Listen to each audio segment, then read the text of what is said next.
Nous sommes la moyenne des personnes que nous fréquentons. Je suis Mathieu Stéphanie et je vous propose de rencontrer des entrepreneurs, sportifs ou artistes qui vont faire exploser notre moyenne.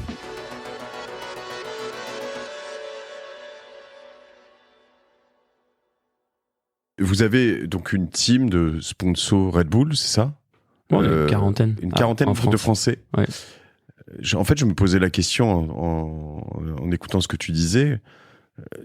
Toi, c'est Red Bull France avec qui tu parles, ouais. Mais ton audience, elle est minoritairement française, non ? Ouais, c'est majoritairement Amérique du Sud.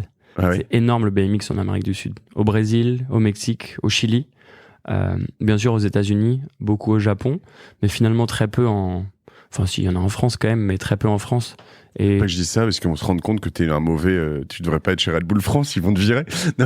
En fait, Red Bull, ça marche par pays. Tu sais, genre, il y a ta l'antenne en Autriche, qui est Red Bull Global, et derrière, ils constituent des teams par pays. C'est plus facile comme organisation. Il y a quand même une vision globale du truc, j'imagine. Oui, bien sûr, ouais. Mais c'est top comme partenaire parce que c'est un partenaire qui met beaucoup de fonds dans le marketing et la communication. Et le sport, donc nous les athlètes, on est la partie centrale du marketing et de la communication. Et ce qui est génial, c'est que si tu as un projet, tu vas les voir et ils disent « Vas-y, feu, nickel, tiens. Voilà, on te finance ton projet. » Tu leur fais un budget ? Ouais, mais ils sont pas hyper regardants, quoi. Par exemple, tu peux m'en citer un projet que tu as fait J'ai fait un gros projet dans une énorme montre. C'est mon premier post sur Insta. Pour montrer en fait la course contre le temps, que je commençais à vieillir et que j'ai envie d'aller chercher un 10e titre. Et en fait, ça coûte 200 000 balles de construire cette énorme montre en forme de bol. Il faut la production derrière. Et donc, c'est des projets qui coûtent 350 000 euros. Donc, tu peux pas faire tout seul, tu vois. Et tu vas les voir et ils disent feu. Et derrière, ils ont leur puissance de relations presse, leur puissance de réseaux sociaux. Red Bull, je sais pas combien c'est de millions sur Insta, YouTube et tout, mais c'est quand même gargantuesque. Donc c'est on va dire que t'es sûr de cartonner finalement. Et en fait, c'est gagnant-gagnant parce que eux, il leur faut du contenu waouh. Et toi, en tant qu'athlète, il te faut un spot waouh pour pouvoir t'exprimer. Donc c'est trop bien. C'est quand même fou, quoi, comme les opportunités qu'ils peuvent te donner. Et moi, la relation avec Red Bull, elle a commencé en 2008 au lancement en France. Alors moi, je reçois un email, j'avais 18 ans, et ils me disent ouais, Red Bull arrive en France. Et puis tu sais, en 2008, Red Bull, c'était un peu le truc, la légende urbaine, tu sais, le truc interdit que tu pouvais boire en Espagne. Dans les sous le manteau, tu vois. Depuis quelques années ou depuis 1 ou 2 ans dans les écoles de commerce ou les universités, ouais. Ils ont distribué comme ça, mais ils n'avaient pas le droit de les vendre. Ouais. Ça, ouais.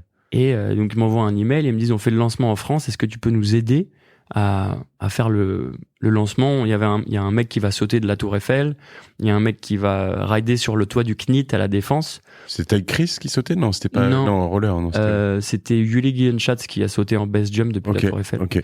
Et Julien Dupont qui, en moto, du coup, a ridé sur le toit du CNIT. Et donc moi, il me file un gilet de chantier. Ils me disent tu vas aider Julien à porter sa moto. Je dis je fais du BMX, mais je veux bien aider Julien, tu vois. Et je connaissais pas. Et donc je me retrouve à 6h du matin un lundi à la Défense, je porte sa moto, machin. Ça se passe bien. Le soir, il m'invite à la soirée. Et en fait, tout ça, c'était un espèce de petit test pour savoir si j'étais down, tu vois. J'étais OK de faire des trucs pour la marque. Et c'était le cas. Et donc, du coup, 2 semaines plus tard, ils me disent, bienvenue dans l'équipe, ça défonce ce que tu fais, machin. On est au milieu de l'année, donc on peut pas encore te faire de vrais contrats, mais qu'est-ce que t'as besoin? Je dis, moi, j'ai besoin d'aller faire des compètes à droite, à gauche, de voyager. Et ils me disent, tiens, voilà le numéro de notre agence de voyage, tu peux les appeler quand tu veux. Je dis, comment ça, quand je veux? Je dis, c'est illimité, t'as un budget voyage illimité. Et c'était mon premier contrat chez Red Bull, c'était un numéro d'agence de voyage. Et littéralement, je devais aller à Tokyo le week-end d'après. Je les ai appelés. J'avais 10 minutes plus tard sur mon mail une résa d'hôtel, un vol. Tu devais porter la casquette en échange, quoi? Ouais, c'est ça. Globalement, c'est ça. Genre, tu fais la promotion de la marque via après des vidéos, via tes résultats en compétition. Et c'est vraiment un sponsor où c'est gagnant-gagnant parce que l'image, elle elle est cool, et derrière, ils t'apportent plus que un chèque, en fait. Et ça, c'est très important dans mes partenaires aujourd'hui, c'est que ce soit plus qu'un chèque. Parce que c'est cool de gagner de l'argent, mais c'est encore plus cool de faire des chouettes projets. Et moi, je choisis que mes partenaires comme ça maintenant.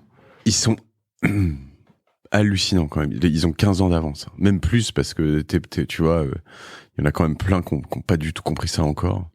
Et c'est assez marrant parce que ils ont créé. C'est quand même un putain de soda, quoi. Enfin, je veux dire, pardon, il y a pas de. Quand je dis ça, c'est un fucking soda, tu vois. C'est juste un soda. C'est une canette. Ouais. Et en fait, plein de gens l'ont oublié d'ailleurs. C'est ça qui est fou. Moi, ce que j'allais dire, en fait, Red Bull, c'est un marqueur, presque un marqueur social, un style de vie.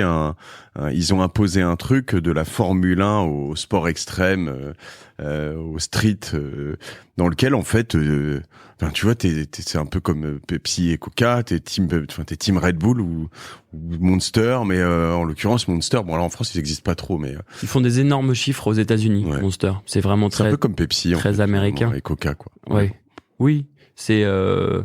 Mais bon, c'est un peu les gros trucs de. C'est un peu beauf. Ouais, c'est un peu beauf. Un peu beau. Après, j'aime pas ce mot-là parce que on est toujours le beauf de quelqu'un, donc c'est pas un joli mot, mais en tout cas un peu plus. Elle rigole. C'est bon. Mais en tout cas, tu vois, j'étais à une compétition en Angleterre il y a un mois et il y avait des meufs Monster avec des énormes seins et qui distribuaient des canettes, tu vois. Et tous les riders, on s'est tous dit putain, c'est catastrophique. Il faut que ça, enfin, tu vois, genre, faut que ça. Ah, je croyais que t'allais me dire, oh, putain, c'est quand même mieux que chez Red Bull. Non, mais tu vois, genre. Non, mais oui, je vois. Avec les Monster Truck et tout ça, en fait. Faut un petit peu évoluer, tu vois. Tu vois, dans le cyclisme, c'est bien maintenant. Il y a plus les filles qui embrassent les mecs à la fin du. Il y a une fille et un mec maintenant. Une fille et un mec, tu vois. Genre, non, mais il faut avancer sur tout ça, tu vois. Et donc Red Bull, c'est un peu plus classe, un peu plus européen, juste. Ouais. Monster, c'est américain, Red Bull, c'est européen, et ça se ressent dans la communication. Mais en tout cas, ouais, c'est un chouette partenaire. Et puis là, je re-signe 3 ans avec eux, tu vois, alors que je leur ai dit que j'allais pour le moment arrêter la compétition pendant 3 ans, donc c'est quand même chouette. Je fais pas tout ça pour faire la promo de Red Bull, hein. Je m'en fous et je suis pas affilié ou quoi que ce soit. Cependant, c'est plus pour comprendre. Tu vois, ce que tu me racontes là sur te dire, tu prends les billets que tu veux, c'est ouf parce que c'était des dépenses, comme tu l'as dit tout à l'heure, colossales. À l'époque, colossal pour moi. Et aujourd'hui, c'est quoi tes contrats? Avec Red Bull ou en général? Avec Red Bull aujourd'hui, jusqu'à cette année, c'était du résultat sportif. Pas de faire le détail de mon contrat. Souvent, t'as un fee qui est pas énorme et plein de primes derrière qui sont facilement atteignables en fait pour pouvoir te motiver à toujours faire des trucs. Donc de la compétition, médiatiquement, on n'a pas de poste. Ça, c'est une légende urbaine. Il y a très peu de contrats à l'année où tu as un nombre de postes à marquer. La compète, tu dois avoir des résultats quand même. En fait, tu as des primes si tu fais des bons résultats. Donc en fait, plus de la prime de la compète, tu as une prime Red Bull. Oui, c'est ça. Et donc si t'as pas de résultats, t'as pas de prime, donc ça te motive à faire des bons résultats, mais ils vont pas te dire si tu fais pas de podium, on va pas être content, tu vois. C'est plus c'est un bonus, donc t'as un bonus, tu vois. Après je sais même plus si j'ai une prime de réseaux sociaux, je crois qu'ils l'ont enlevé sur mon dernier contrat, mais si tu dépassais à un moment 10% de followers en plus sur 3 ans, on va dire, tu vois, genre t'avais une prime de 300 à 330 000. Exactement, t'avais une sorte de prime. Après sur ouais, donc c'est largement atteignable, à chaque fois, comme tu le dis. Ouais. Sur des projets, justement, si t'arrives à apporter un projet d'athlète comme ce projet avec la montre, t'as un bonus en plus. Donc en fait, que des choses qui te motivent à être proactif. À être meilleur et proactif. Exactement. Je pense que peut-être que, comme tu le disais, les résultats dans tes compètes, ils s'en foutent. Ce qu'ils veulent, c'est que tu continues à t'entraîner pour être parmi les meilleurs. Mais c'est potentiellement plus toi être bon que finalement être sur le podium. C'est pas la photo de toi sur le podium qu'ils postent sur les réseaux sociaux. Ouais. Regarde, dézoomons une minute. Un contrat de sponsoring, qu'est-ce que c'est? Et je pense qu'il y a plein de jeunes athlètes qui oublient qu'est-ce que le sponsoring finalement. Et c'est quand même une marque qui a un produit à vendre et qui s'associe à toi pour que tu les aides à vendre ce produit. Et c'est pas pour tes beaux yeux qui te donnent de l'argent et un t-shirt, on va dire, et que ça s'arrête là, tu vois. Et je pense qu'il y a plein d'athlètes aujourd'hui qui, quand ils arrivent à être sponsorisés, c'est une fin en soi.